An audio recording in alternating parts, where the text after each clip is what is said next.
Les amis, on y est.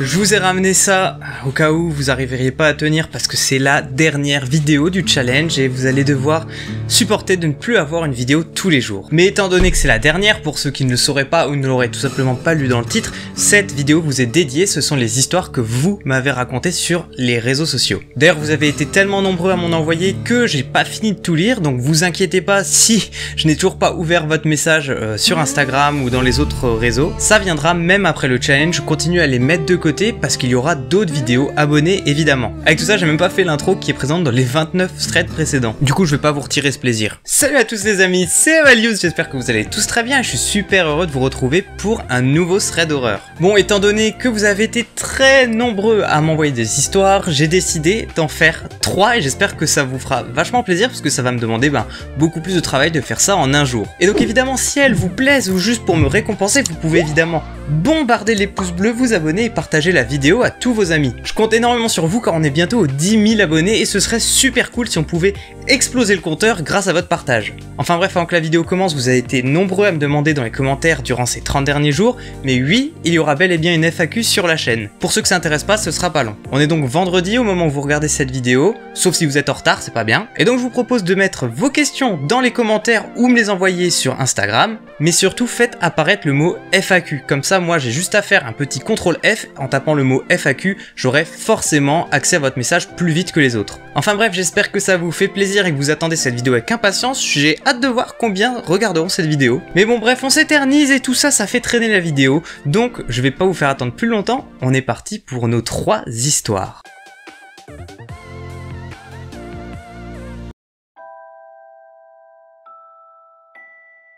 Elle habite donc dans une grande ville du Grand Est en France. Elle dit que dans ce foyer, elle a pas forcément grand chose à faire, donc elle passe beaucoup de journées où elle s'ennuie quand elle ne travaille pas. Surtout pendant ce 3e confinement où il n'y a pas grand chose à faire. Elle a donc pris une très bonne résolution, c'est de commencer à se mettre au sport. Un jour sur 2, elle décide d'aller courir et en plus très tôt le matin. Elle part toujours avant 6 h du matin car la nuit et le calme à cette heure-là l'aident à réfléchir. Elle aime être seule, sentir l'air frais du matin et admirer le lever de soleil. Quand elle va courir, elle va dans un parc qui se situe à moins de 5 minutes derrière le foyer en courant. Comme d'habitude, elle prend son casque pour se mettre une petite musique de motivation quand elle court, et commence à courir à l'instant où elle sort du foyer. Laure explique que ça a beau être une grande ville, à cette heure-ci, il n'y a quasiment personne et aucune voiture dans les rues. Et c'est donc dans cette rue, en se dirigeant vers le parc alors qu'il fait encore nuit, qu'elle remarque une voiture qui passe à côté d'elle et ralentit. Elle commence à rouler à la même allure qu'elle. Au début, elle y prête pas vraiment attention, surtout qu'elle arrive à l'entrée du parc où elle ne pourra pas la suivre, alors elle rentre dans le parc et elle se dit que cette histoire est terminée. Une fois à l'intérieur, elle augmente le volume de la musique et commence à courir un peu plus sérieusement.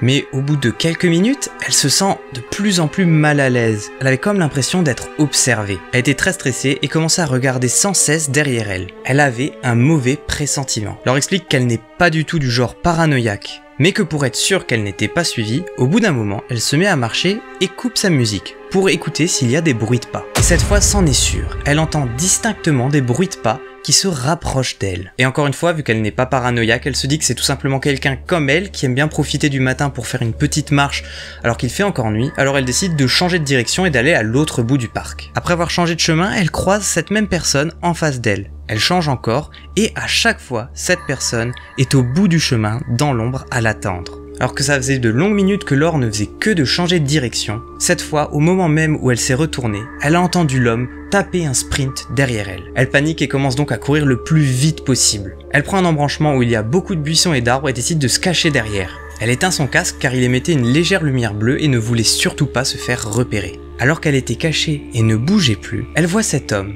se rapprocher et arriver à l'embranchement qu'elle a pris. Une fois devant les buissons, il s'arrête et commence à chercher du regard partout dans la zone, comme s'il cherchait quelqu'un. Il avait l'air assez énervé, tape du pied et repart vers l'entrée du parc. Laure attend un tout petit peu avant de ressortir et encore une fois, elle est vraiment très forte d'esprit, elle se dit que c'est tout simplement une coïncidence et que cette personne cherchait quelqu'un d'autre dans le parc, mais c'est seulement au bout de quelques minutes qu'elle voit des phares de voiture. Elle trouve ça très étrange car ce n'est pas le genre d'endroit où les voitures ont normalement accès. Elle remarque que c'était la même voiture qui avait roulé à côté d'elle très lentement avant d'entrer dans le parc. Cette fois, elle se dit que ce n'est plus une coïncidence, ce n'est pas possible. Mais la voiture va alors s'arrêter, la porte passager va s'ouvrir et il s'agissait de la même silhouette qui lui avait couru après avant.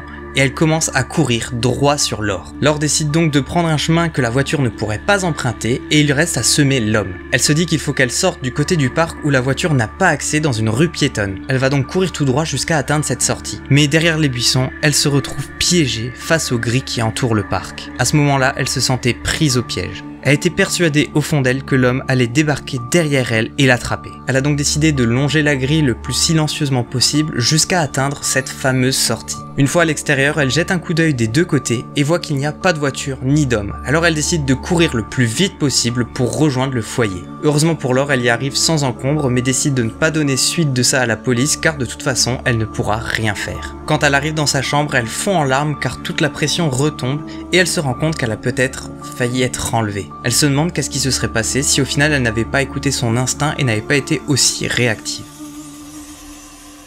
Les amis, c'est déjà la fin de cette première histoire et j'espère qu'elle vous a plu. Aujourd'hui, tu te dis qu'il y a beaucoup d'affaires comme ça chaque année où des femmes se font enlever pendant leur jogging et je trouve que c'est extrêmement frustrant et horrible en fait de recevoir ce genre d'histoire parce que ça les rend encore plus réelles. En tout cas, n'hésitez pas à balancer là tout de suite plein de commentaires positifs pour Laure qui a vraiment peut-être passé à côté d'un kidnapping. Comme il n'y a pas vraiment à débattre dans les commentaires sur cette affaire, je vous propose qu'on passe tout de suite à notre deuxième histoire.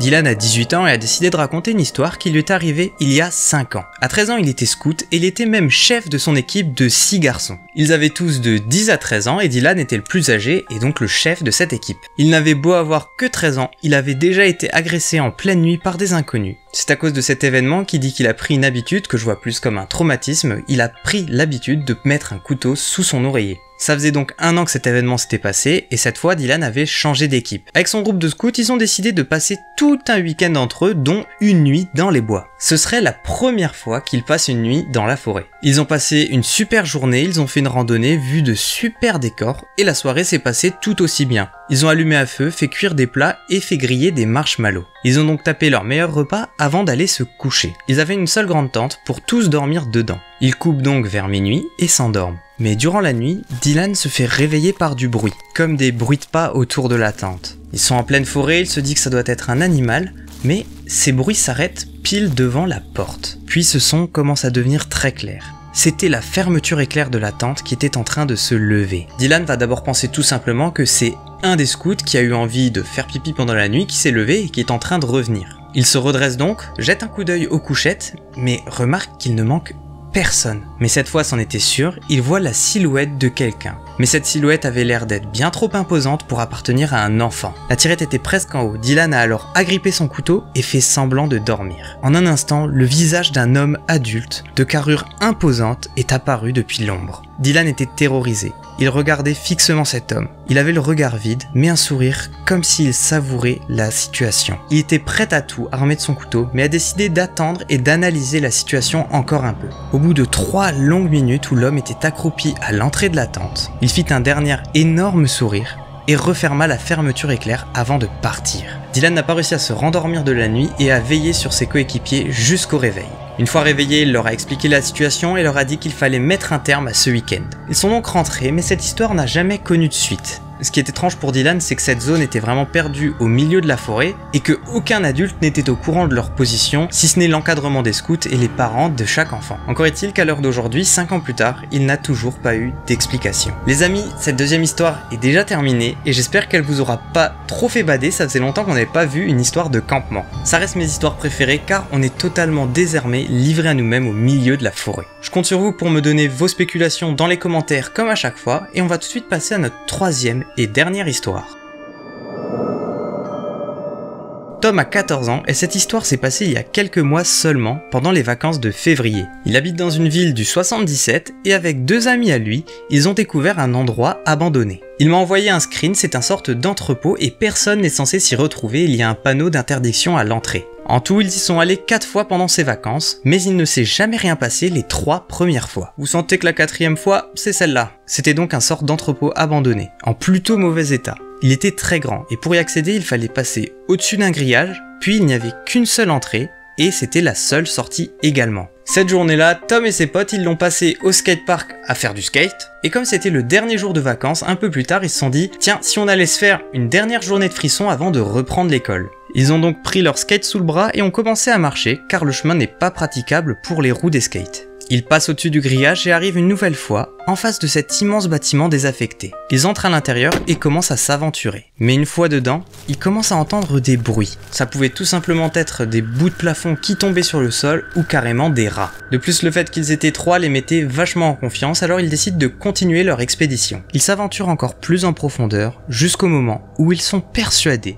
d'entendre une voix bizarre. Ça faisait comme une sorte de rire. Et cette fois, ça devenait beaucoup trop flippant, alors les trois amis ont décidé de rebrousser chemin. Ils marchent dans l'ombre jusqu'à arriver dans la pièce principale. Mais entre la sortie et eux, se trouvait un homme tout droit planté, les fixant du regard. Il avait une bouteille en verre brisée dans la main. Tom sait à ce moment-là qu'il n'y a pas d'autre sortie que celle derrière cet homme. Cet homme rigolait en titubant et en avançant vers les trois garçons. Tom a alors pris son courage à deux mains, a couru sur l'homme et l'a frappé aussi fort qu'il le pouvait dans la mâchoire avec son skate. Puis il a crié à ses amis de courir le plus vite possible vers la sortie. Pendant que cet homme était au sol, ils ont escaladé le portail, mais ils étaient tétanisés une fois de l'autre côté. Ils ont donc pris un petit peu de temps car ils ne pouvaient plus marcher. Mais c'est alors qu'ils reprenaient leur souffle que cet homme s'est relevé. Il a repris ses esprits et a commencé à courir droit vers le portail en hurlant et fixant le garçon du regard. À ce moment-là, ils ont senti que leur vie était en danger, alors ils sont partis en courant le plus vite possible. Ils se sont chacun réfugiés chez eux, et ils n'ont décidé d'en parler à personne car cet endroit est interdit. À partir de cette fois-là, les trois garçons ne sont plus jamais retournés à cet entrepôt. Mais quelque chose dérange Tom, car sachant que personne ne devait être à cet endroit, et l'allure qu'avait cet homme, il se demande qui il était et quelles étaient ses intentions. Et c'est au vu de la menace qu'il représentait pour ses amis que Tom a décidé d'agir, mais il a aussi décidé de vous adresser un message de prévention. Car pour Tom et ses amis, ça s'est plutôt bien déroulé, mais ça pourrait ne pas arriver à tout le monde. Il est important de faire attention et analyser la situation, car dans ce genre de moment, il n'y a rien à prouver à personne. Franchement Tom, GG, parce que super leçon, par quelqu'un qui a 14 ans, bravo.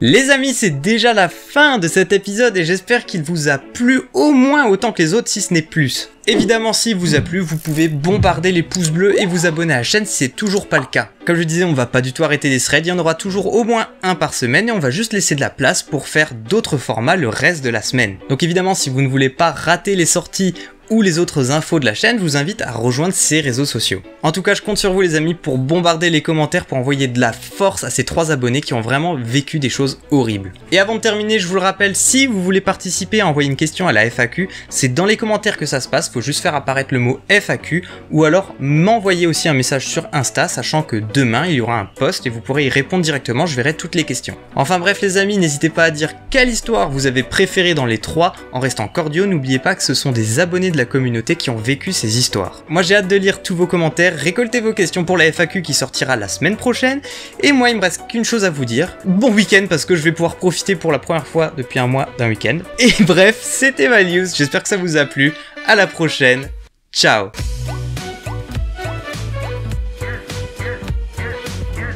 Ça reste mes histoires préférées car c'est les situations où on se sent le plus désarmé et le plus « Ah, je perds mon mot !» À chaque nouveau son, ils essayaient de rationaliser, en se disant que ça pouvait tout simplement être des brous, putain. Ils se sont chacun réfugiés chez eux, c'est super dur à dire hein.